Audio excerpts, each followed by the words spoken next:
Boa noite. A Yasmin preparou uma surpresa para mim, porque é difícil falar depois do Bill Gates, né? Isso é um negócio terrível, né? Bom, revelando já a minha idade, além da barba branca, vocês conhecem um samba do Paulinho da Viola, que diz, foi um rio que passou em minha vida. Conhecem? Como é que é o resto? É isso aí, é a minha relação com a educação.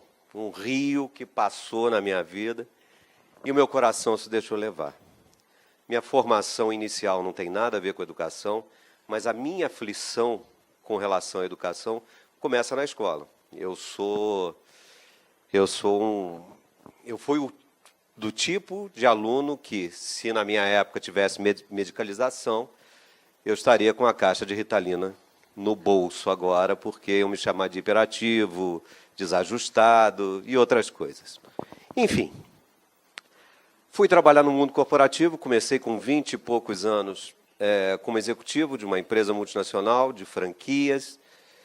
E franquia você investe muito em treinamento, treinamento.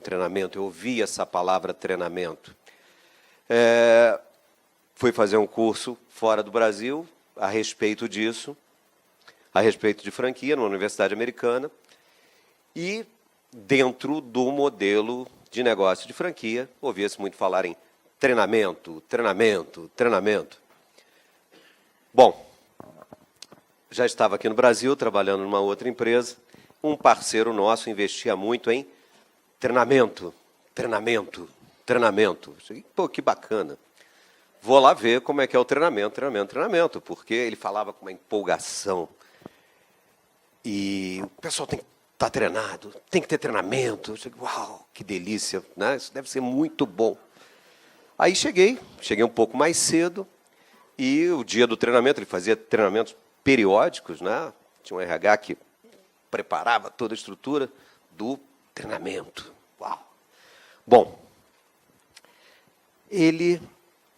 cheguei um pouco antes dele, estava conversando com o pessoal, e aí o cafezinho é um lugar fantástico para você colher informações. Meus amigos antropólogos, né, a gente tem que fazer um estudo sobre a turma que fica no cafezinho nas empresas, né? Porque você consegue coletar uma coisa, eles viram um grupo completamente diferente. E assim, hoje é o dia da dor de cabeça. Uma dor de cabeça? Hoje é o dia, me perdoem a expressão, da bunda quadrada. Uau! Mas que história é essa? Tem uma dicotomia aí nessa história, né? Ele todo empolgado falando em treinamento e o pessoal falando isso. E aí eu me lembrei do meu tempo de escola, do meu tempo de faculdade. Era a mesma coisa. Por quê? Coloquei no título da palestra, mas o dia de hoje foi tão rico, tá, que dos 7 slides que eu preparei, eu devo usar só 2 ou 3, porque eu quero usar os exemplos que eu colhi com vocês aqui, né, que foi muito legal. Mas estudantes do século XXI, organizações do século passado ou do século XIX, estudantes do século passado e organizações do século XXI. Há uma dicotomia, tá? E a dicotomia que existe também no processo educacional e tanto dentro da empresa como nas escolas. Bom, vamos ver o que é isso. Já foi. Bom, vou voltar com o velho Arizinho, né? O Aristóteles, que ele dizia que todos os seres humanos naturalmente desejam conhecimento. Todo mundo concorda? Naturalmente, correto? Naturalmente. Vamos de novo? Vamos repetir o Aristóteles aqui. Todos os seres humanos naturalmente desejam conhecimento. Cara, quem fez o meu currículo escolar, quem fez os meus programas de treinamento que eu sofri também, não conhece a palavra naturalmente. Né? Me impuseram isso top-down, goela abaixo. Goela abaixo. E isso é um negócio bastante interessante. Por quê? A gente vê muito case, e nas universidades também, case de sucesso. As empresas do Vale do Silício. Né? Case de sucesso, não tem parede, a hierarquia toda horizontal, não tem hierarquia, né? Que negócio bacana. E eu tinha uma aflição. Eu achei, meu Deus, a gente tem, vamos brincar aqui, vamos fazer uma metáforazinha.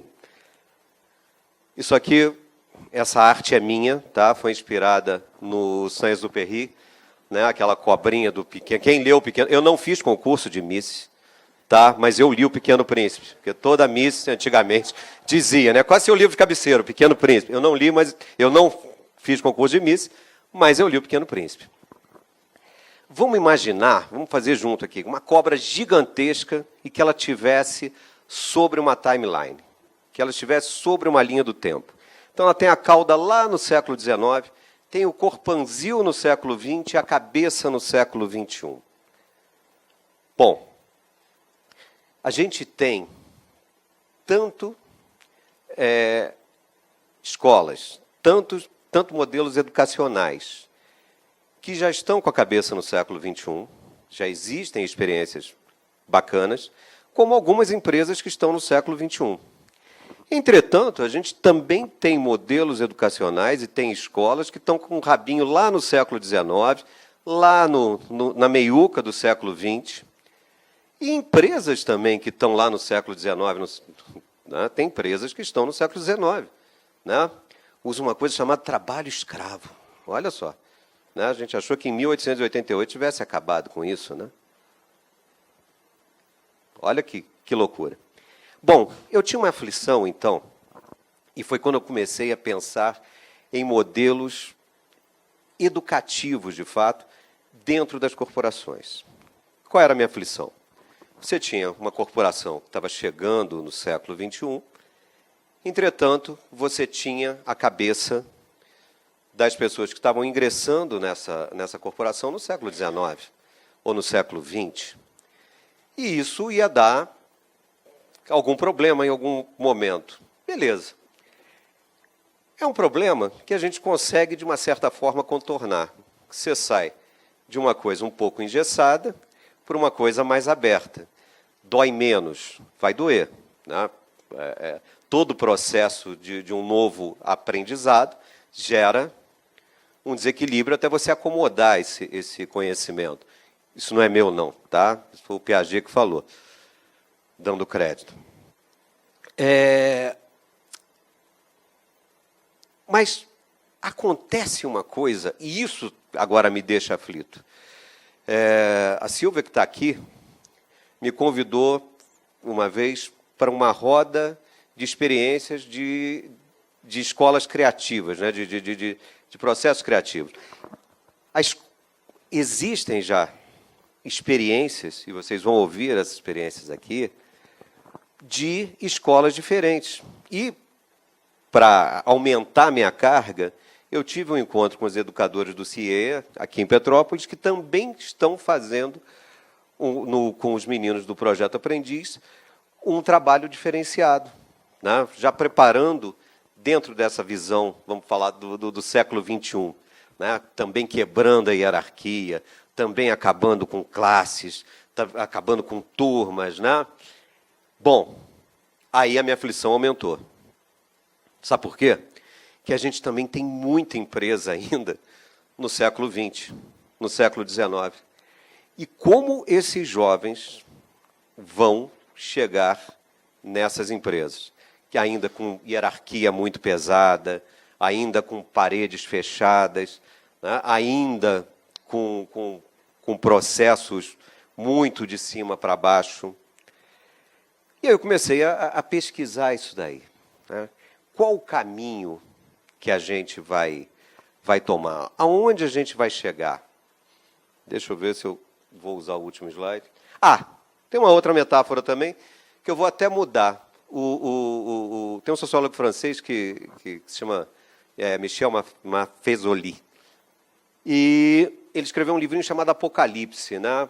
O meu único desejo de viver 150 anos, 200 anos, era poder enxergar o que eles iam escrever do tempo que a gente está vivendo agora. Dessas mudanças todas, dessas transformações todas. Como é que eles vão ver esse tempo aqui da frente? Como é que eles vão enxergar esse tempo que nós estamos vivendo? De todas essas mudanças, né? De todas essas rupturas e do desejo de não romper também. Né? Porque dois mundos existem. Né?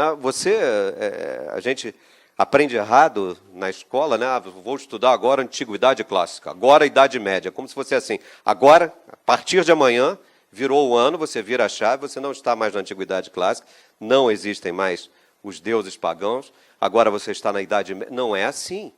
Né? A Idade Média, a Antiguidade avançou na Idade Média, a Idade Média avançou na Antiguidade, né? Isso é bastante interessante.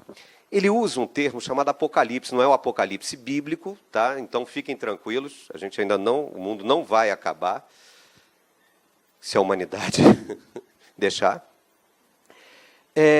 Mas o fim de uma era, né? Uma era que ainda não morreu totalmente, é o que a gente vive, e o nascimento de uma outra que ainda não veio totalmente ao mundo, né? E a gente está no meio desse caldo. Isso é um negócio muito bacana, isso é um negócio muito excitante, apesar de dar um monstrinho na barriga, que vocês vão ver depois o que é isso. Bom, quando eu estava conversando com a Silvia lá fora, no Coffee Break, veio uma outra metáfora também, que eu acho que é mais bacana ainda.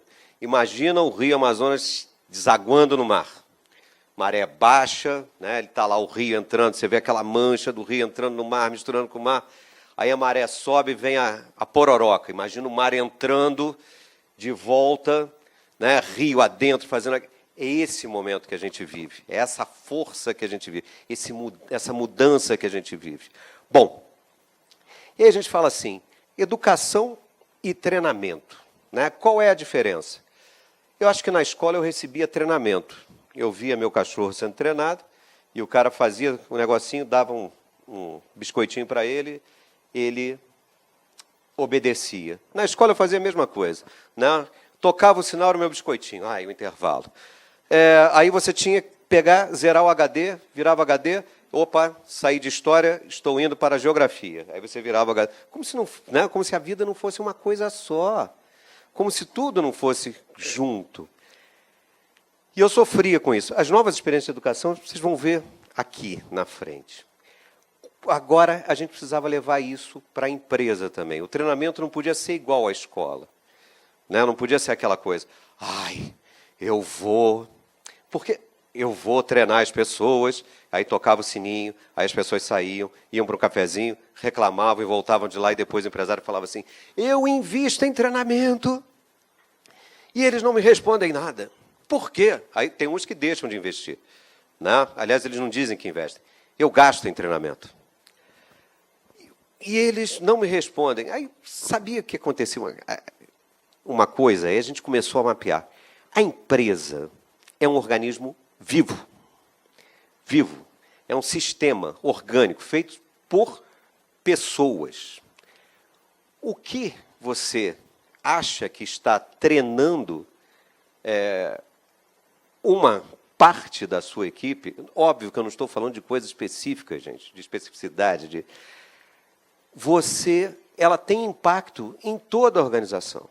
Então, todo o processo educativo, ele tem que envolver, ele deve envolver todas as partes.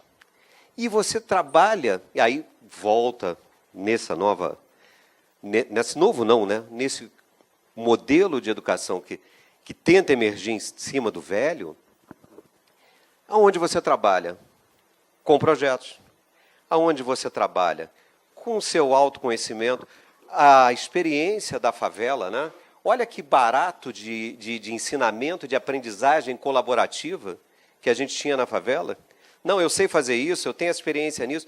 Você aproveitar isso dentro do ambiente organizacional, você horizontalizar esse fluxo de informação. Isso é muito, muito gratificante, muito importante. A gente cria, dentro da organização, uma coisa chamada inteligência coletiva. A gente consegue criar, dentro da organização uma coisa chamada conhecimento compartilhado. Bom, 3 ainda? Conhecimento compartilhado. A gente consegue criar dentro da empresa núcleos que se juntam e que depois, para determinados tipos de projetos, se desfazem e daqui a pouco estão em outros. Isso é um negócio muito bacana. Isso é um processo educativo, não é o processo da escola. Escola e educação são coisas completamente diferentes. Completamente diferentes. Né? Isso é diferente do treinamento que a gente repetia um modelo de escola. Quando a indústria, né, a Revolução Industrial e escola andavam juntos, você tocava sino na fábrica, tocava sino na escola, não sei, beleza. Mas isso está morrendo, isso não está acontecendo mais. E uma coisa que eu vou revelar para vocês agora. Né? As empresas, como elas são feitas por gente, né, elas têm um ponto G. Vocês sabem o que é o ponto G. Conhecem o ponto G? Né? Foi um alemão, um médico alemão, que descobriu, que é até um contrassenso, né? Descobriu um ponto do prazer. Né? E eu vou ensinar a vocês aqui onde é que a gente descobre o ponto G nas organizações. Tá? Vamos lá, todo mundo levanta a mão direita, ok? Faz assim com esse dedo aqui, não é aquele dedo, ok? Com esse dedo aqui, tá? Também. Levanta agora o braço esquerdo, vira e belisca. Dá um tremendo beliscão, ok? Descobriram o ponto G que vive na organização? É G de gente. Somos nós. Né? Então, agora que vocês já sabem aonde é o ponto G, vamos levar para dentro, e não só para dentro das empresas, mas para a vida, para a cidade, o processo de educação. É um processo onde todos colaboram, onde todos aprendem e onde todos ensinam. O professor, o instrutor, é apenas um mediador desse conhecimento. Tá bom? Obrigado.